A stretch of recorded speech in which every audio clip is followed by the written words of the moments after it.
Assalamualaikum and good day everyone. My name is Roziati Azzatul Ashikin binti Rozaini, and together with me Hani Turana, we are pleased to present our case study entitled Statistical Analysis of Income Improvement Among Mekar Entrepreneurs Using Descriptive Statistics, Hypothesis Testing, Linear Regression, and Monte Carlo Simulation. Throughout this presentation, we will demonstrate how statistical technique can be applied to evaluate the effectiveness of a real-world entrepreneurship development program using actual participant data. Before discussing the statistical analysis, I would like to briefly explain why we selected this study. Entrepreneurship development has become one of the important strategies adopted in Malaysia to improve household income, reduce economic vulnerability, and promote sustainability livelihoods. This is consistent with the currently national aspiration under Malaysia Madani, which emphasize inclusive prosperity and improving people quality of life. At the same time, various entrepreneurship initiatives supported by agencies such as the Ministry of Entrepreneur and Cooperative Development or CUSCOP aim to strengthen entrepreneur and increase household income through business development program. However, implementing a program does not automatically guarantee that it is effective. From a statistical perspective, program effectiveness should be evaluated using evidence rather than assumption. This is exactly the motivation behind our study. Unlikely many academic projects that use publicly available dataset, our study used actual program data provided by a Malaysian NGO, non-government organization, implementing the Mekar Entrepreneurship Program. Using real participant data allows us to evaluate whether the program has genuinely improved participant income after receiving entrepreneurship support. Therefore, our study is not only about analyzing number, but also about providing evidence that may support program evaluation and future decision making. This is why statistical analysis is important in program evaluation. Based on this motivation, our study seeks to answer one main research question. Does participant is Mekar program lead to statistically significant improvement in participant monthly income? To answer this question comprehensively, we apply several statistical techniques rather than relying on only one analysis. This study consists of 5 research objectives. The first objective is to analyze participants' income before and after program participation. The second objective is to summarize the data using descriptive statistics. The third objective is to determine whether the observed income improvement is statistically significant through hypothesis testing. The fourth objective is to investigate the relationship between baseline income and post-assistant income using linear regression. Finally, the fifth objective is to evaluate the robustness of our finding using Monte Carlo simulation. Together, these objectives allow us to evaluate the program from descriptive, inferential, and predictive statistical perspective. Our study used a real world data set obtained from NGO organization implementing the Mekar Entrepreneurship Program. The data set consists 113 entrepreneur. For each participant, monthly income was recorded beginning from baseline, followed by month 1 until month 17. One important advantage of this data set is that it follows the same participant over the time. This means that income changes are observed within the same individual rather than comparing different groups of people. Before conducting any statistical analysis, the dataset underwent several pre-processing procedures. These include checking for missing value, removing duplicate records, and ensuring that all income values are consistent for analysis. And in addition, we created several meaningful variables, including mean pre-assistant income, mean post-assistant income, income growth, growth percentage, and program success indicator. Creating this variable enables us to perform more comprehensive statistical analysis throughout the study. Once the data had been prepared, we proceed with descriptive statistical analysis. Now, I will hand over the presentation to Hani. Thank you, Rosie. Now, I would like to explain the descriptive statistic used in this study. Descriptive statistics were calculated to summarize participants' income before and after the program participation. As shown in the table, we reported the mean, median, standard deviation, minimum and maximum income values. At this point, you may notice that we reported both mean and median rather than relying on one measure. This decision was made intentionally. This is because the mean was used as the primary measure because the inferential analysis performed later in this study, namely the PET-T test and linear regression, are both mean-based statistical methods. However, household income data are commonly positively skewed and may contain extreme values or outliers, particularly when several entrepreneurs achieve substantially higher income than the majority. If only the mean is reported, the extreme value may influence the interpretation. Therefore, we also reported the median because it is less affected by the outliers and better represent the typical participant's income. As presented in the table, both the mean and median increased from the baseline to the post-assistant period. This consistency suggests that observed improvement was not driven solely by the few exceptional successful entrepreneurs, but reflected a broader improvement among participants, including both measures, therefore strengthen the robustness and credibility of our descriptive findings. Next, we move to the methodology.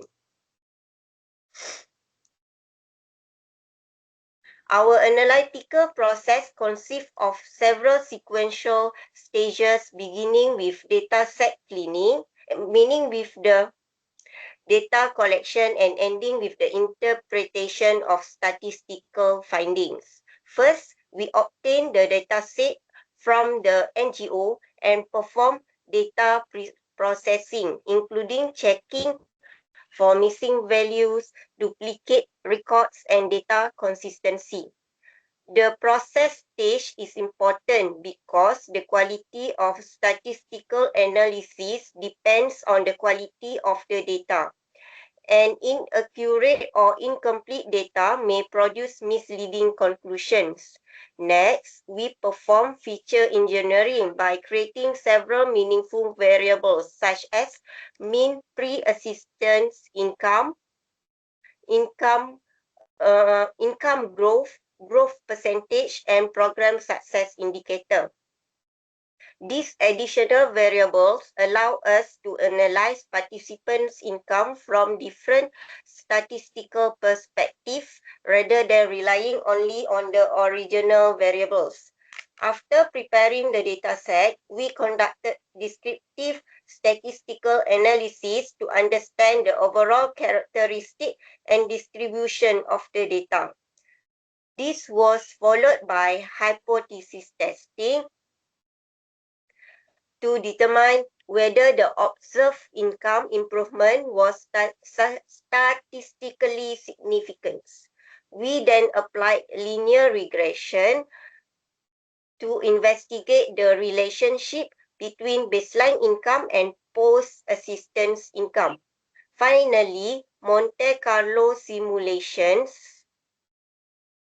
was performed to assess whether the observed findings remain stable under repeated random sampling. Overall, the workflow follows a standard statistical analysis process, beginning with reliable data preparation before moving to descriptive statistic, inferential statistic, and simulation-based validation. Having explained the analytical process, I will now discuss the first graphical results, beginning with the monthly income trend. This figure illustrates the monthly income trend from baseline until month 17. The blue solid line represents the mean monthly income, while the orange dashed line represents the median monthly income. Overall, both measures demonstrate an upward trend toward the program, although several months show minor fluctuations. These fluctuations are expected in real-world income data because participants operate different types of business and may experience seasonal or market-related variations. One important question that may arise is, why did we present both mean and the median? As explained earlier, the mean is the primary measure because it requires for our inferential analysis, including the PET-t-test and linear regression. However, income data are naturally right-skewed and often contain several high-income observations. For this reason, the median was included as a robustness measure because it is less influenced by extreme values. The fact that both the mean and median increased throughout the program indicates that the observed improvement was not driven solely by a few exceptionally successful participants. Instead, the improvement reflects a broader positive trend across the participant group. This consistency increases our confidence that the program contributed to genuine income improvement. While the trend analysis shows how income change over time, it does not fully describe how the overall income distribution changed. To address this, we examine the income distribution before and after program participation. For the income distribution, this figure compares the distribution of the participant monthly income before and after the program participation. The histogram shows the frequency distribution, while the density curve illustrates the overall pattern of income. Several vertical lines are included for both periods. From the figure, we clearly observe that the post-assistance income distribution shifted towards the right compared to the baseline distribution. This indicates that participants generally earn higher monthly income after receiving program support. Although several high-income observations remain visible, both the mean and median increased substantially, providing consistent evidence that income improvement occurred across the participant population. This figure also reinforces our earlier discussion in this study. If only the mean had been reported, the improvement could be questioned because of the presence of the outlier in the income data. However, since both the mean and median move in the same direction, the overall conclusion remains consistent. Therefore, this graphical analysis strengthens the reliability of our descriptive findings before proceeding to the inferential testing. So far, we have explored the participants' income patterns using descriptive statistical techniques. This analysis provides strong preliminary evidence that participants experience income improvement after joining the MECA program. However, descriptive statistics alone cannot determine whether the observed improvement is statistically significant. Therefore, I will now hand the presentation back to Rosie, who will explain the hypothesis testing, economic category transition, and linear regression analysis. Thank you, Annie. After examining the data descriptively, the next question is whether the observed increase in income is statistically significant or whether it could simplify be due to random variation. To answer this question, we conducted a one-tail pay-T test. We selected the pay-T test because the baseline income and post-assistant income were measured from the same 113 participant.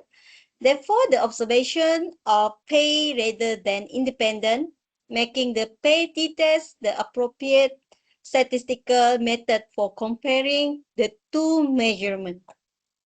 You may wonder why we use the pay-T test instead of the Wilcoxon Signet Rank test, since income data often contain outlier and may not follow a normal distribution. This is an important consideration. Although the Wilcoxon Signet Rank test is a suitable non-parametric alternative, we selected the pay-T test because our sample size consists of 113 participants, which is relatively large. According to the central limit theorem, when the sample size is sufficiently large, the sampling distribution of the mean difference approach normally even if the original data are not perfectly normally distributed. In addition, the pay-T test generally provides greater statistical power than the Wilcoxon test when its assumptions are reasonably satisfied. Our research question also specifically investigate whether participant income increased after program participation rather than simplify asking whether income changes. Therefore, a one-tailed test was more appropriate than a two-tailed test because the expected direction of change had already been established before the analysis. The analysis produced a statistic of 6.493 with 112 degree of freedom, and the p-value was less than 0.001. Since the p-value is much smaller than our significance level of 0.05, we rejected the null hypothesis. This means that participant post-assistant income was significantly higher than their baseline income. On average, participants experience an increase of approximately RM 2372 per month, providing strong statistical evidence that the MECA program contributes to improve household income. Having established that the improvement is statistically significant, we next explore how this improvement translates into changes in participant economic categories. If you can see this bar chart, the figures show the movement of participants across Malaysia household income categories throughout the program. At the baseline stage, all 113 participants were classified within the B40 income group, reflecting the program focus on supporting lower income households. As the program progressed, several participants moved into M40 category, indicating meaningful improvement in their household income. More importantly, by the post-assistance period, 4 participants had successfully reached the T20 category. Although the majority of participants remain within the B40 group, this transition demonstrates positive economic mobility, which is one of the intended outcomes of entrepreneurship development program. From a policy perspective, moving participants from lower income to higher income category represents more than just an increase in income. It reflects improved financial resilience, stronger business performance, and greater potential for long economic sustainability. Therefore, this analysis complements the hypothesis testing by showing not only the income increase statistically, but also the increase translated into meaningful socio-economic progress for some participants. After confirming that participants experience statistical significant income improvement, we further investigated whether their baseline income could explain their income after program participation. To examine this relationship, we developed a simple linear regression model.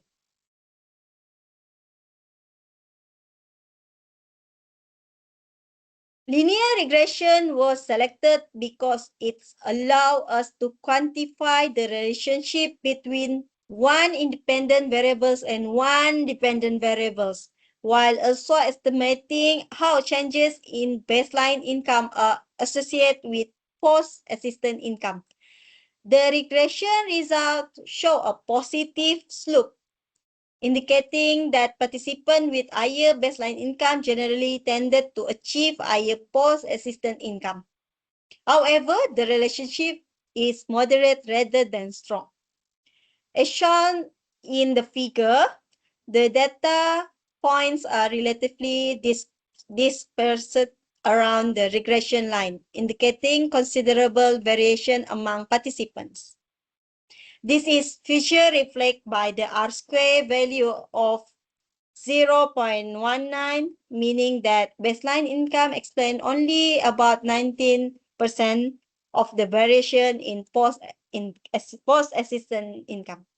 This suggests that other factors may also influence program outcomes such as entrepreneurship skill, business experience, participant commitment, market condition, and the effectiveness of the training and business assistance provided.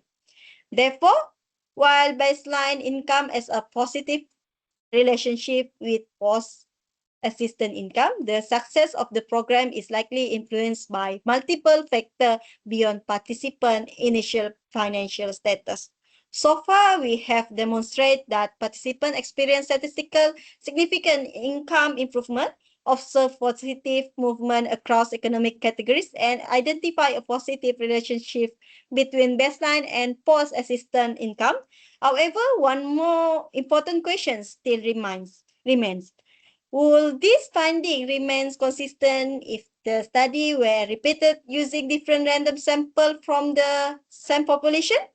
To answer this question, I will now hand over the presentation to Hani, who will explain the Monte Carlo simulation and conclude our study. Thank you, Rosie. The final statistical analysis in our study is the Monte Carlo simulation.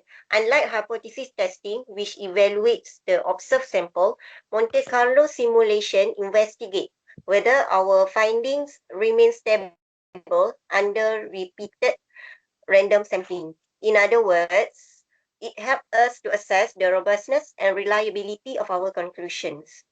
For this study, we generated 10,000 simulated samples based on the estimated parameters obtained from the original dataset.